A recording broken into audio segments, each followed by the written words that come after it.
సాయిరామ్. ఆంజనేయుని ఆనతి. శ్రీ ఆంజనేయ స్వామి వారి దివ్య సందేశము. అక్టోబర్ 26, 2015. ప్రశ్న: భగవంతుడు మరియు అనుగ్రహమునకు ఎట్టి సంబంధము కలదు స్వామి? సమాధానము: అనుగ్రహం మీలోనే ఉంది, అది బాహ్యమైనది కాదు.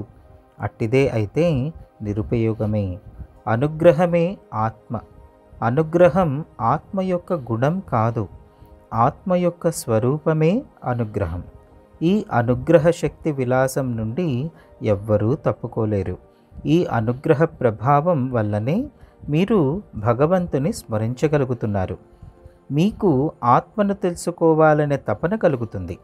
అనుగ్రహం క్రొత్తగా సంపాదించేది కాదు. మీరు చేయవలసింది దాని ఉనికిని తెలుసుకోవటం. సాయిరామ్.